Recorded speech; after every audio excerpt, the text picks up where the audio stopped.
let's Let's. let's talk about Tonebenders. Yes, we should talk about. There's a show listener who got one, and he got it. Got He was two on the of list. them. He got the original. Oh, who are you talking about? Jason Fuzzmonger. Chase Fuzzmonger got two. Guess who got one? We have two show listeners. John that Bott got one as well, right? John Bott got one. Yep. So he managed to luck But out and get one. he had ordered it right away. I didn't know it was coming, and I'll be honest with you, I wouldn't have ordered it anyway. I was trying to get on the list. Nobody would let me on a list. Yeah, that said, now that I know, I would have bought 10 of them, and I'd have scalped Everybody always says that.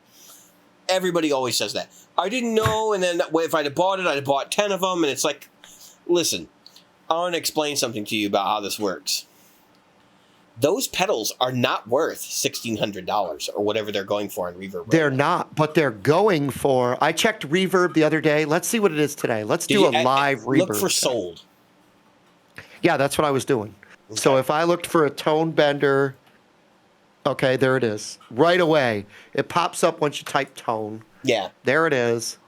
Used from $8.99. Okay. And if we go down to sold listings.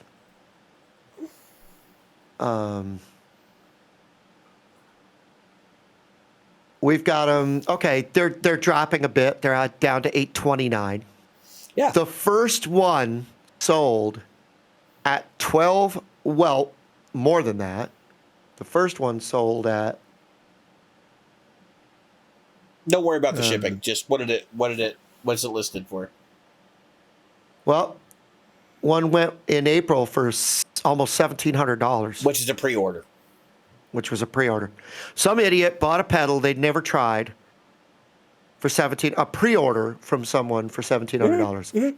I'm calling you an idiot. I don't care who you are. You're a moron because you bought a pedal. You didn't even know what it was going to sound like months before it released. I would argue way more than it was going to be worth. I would argue that person. You and your money were quickly parted. They are a collector, is what they are. Collector. And they know that in order to be a boss completionist, they probably have every other stomp box. They have to have that one. But that person could have waited. I mean, come on. You know darn well these prices are going to come back down to reasonable. I suspect we're going to be seeing those pedals for $650. I don't think they'll go I don't think they'll go much. I think they might go down to 500. But they might. I don't know. I think they're going to be right at $650. I think that's where they hang. Because all right, so here's my market justification.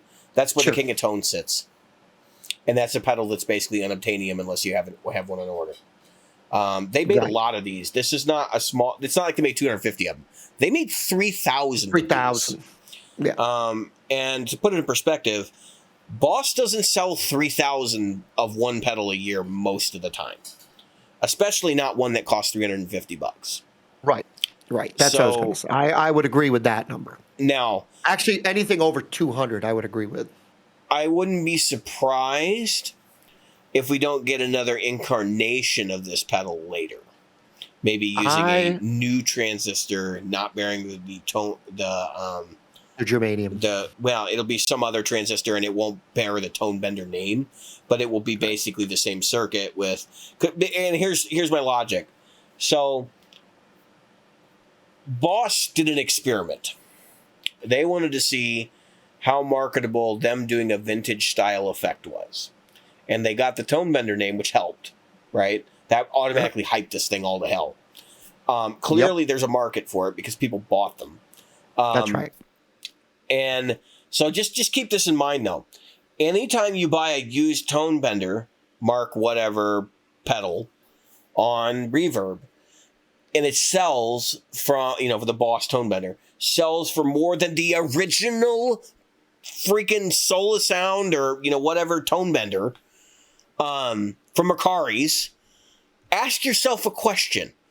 Do you want the Boss or do you want the Mercari? Because the reality is the Mercari's don't go for $1,600. They don't. So what the hell? Why was that a thing? And I can tell you what my thought and theory perspective on this is. People are driving the prices up. Somebody out there has got 5 or 10 of the pre-orders. They bought them, at $600 or $700, and then they're trying to flip them for, $1,600, and they're sitting on a bunch of pre-orders and realizing, oh shit, I can't sell them for $1,600, so they're going to try to take top dollar. They're going to gradually lower prices until people start biting. And I have a feeling that there's a few people that are involved in this, because it's not like they all ended up on Reverb. Quite a few of these pedals actually ended up in people's hands. Like I said, I know somebody who got 2 of them. I do know that they paid dearly for 1 of them. And it sucks to hear that. Like, I'd hoped that Boss would do a bigger run of these, that they wouldn't be 3,000, because I think that's what they said. It was going to be a run of 3,000. And it might have been 3,000 and change or something. But I would be really, really shocked if we don't see Boss's take on this again with like a silicon transistor or some sort of modern part. It kind of shocks me that they used new old stock stuff, because and that's allegedly what's going on, why they can't make these infinitely. Probably also because of the agreement they have with Mercari.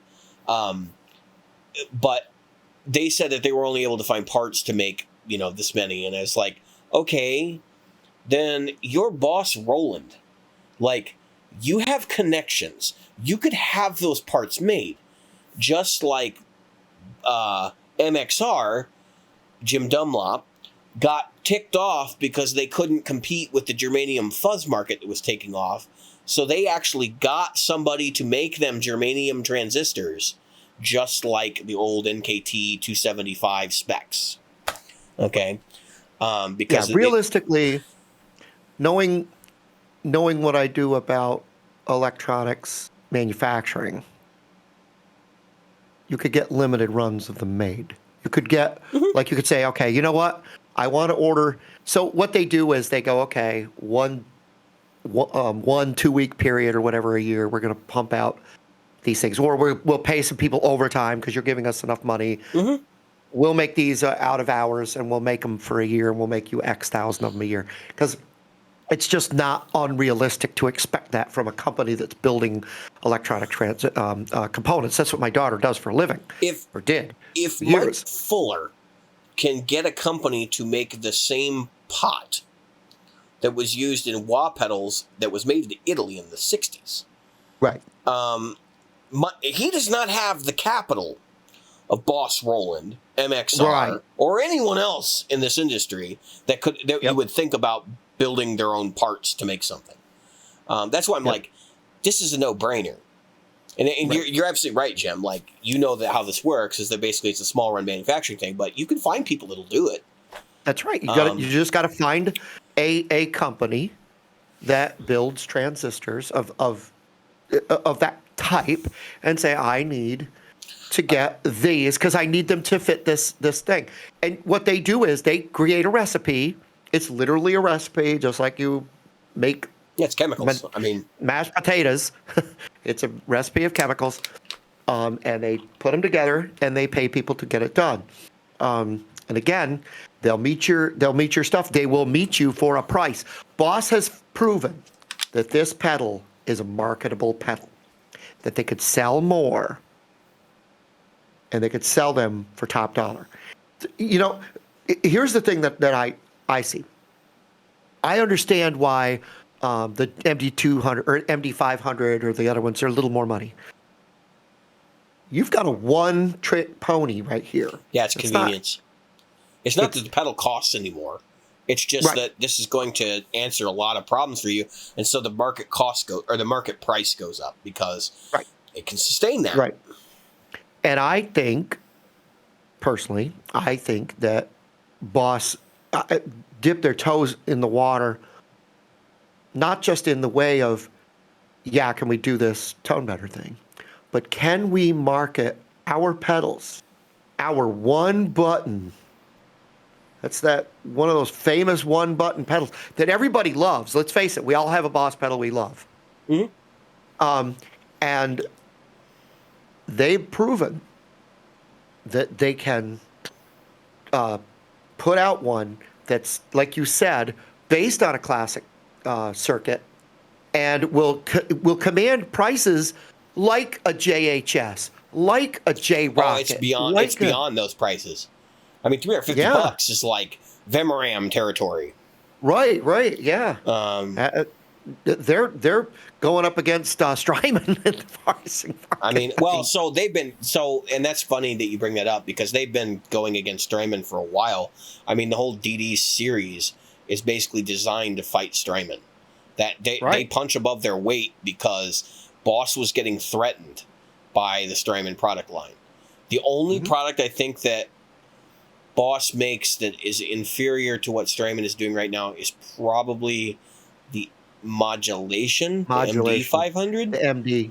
Yep. I think the reverb phenomenal. Is one of the 3 or 4 best reverbs on the market, and I'm talking rack stuff. And that's pretty amazing. You could compare it to the Big Sky. You can compare it to the ones that just came out from UAD. You could compare it to whatever Lexicon rack processor you want to throw it up against, and it'll hold up. The delay, the DD500, it paved the way for those other ones. Analog drive through. If you want it, if you want trails, then you got to give up the analog drive through. No big deal there. I mean, the pedals are great. I've owned the DD500, and I can legitimately say that it was more delay than I needed. Yeah, it was impressive. I can believe that. It was impressive. I kind of wish I still had one, but I'm not going to spend the money to get another DD, and at least until I get into a switching rig where I need MIDI and all that. So anyway, Tonebender Scalping. So this is not unprecedented, right? So Boss is doing this, and this is weird because it's a big company, but people have been buying stuff and jacking the prices up for years artificially.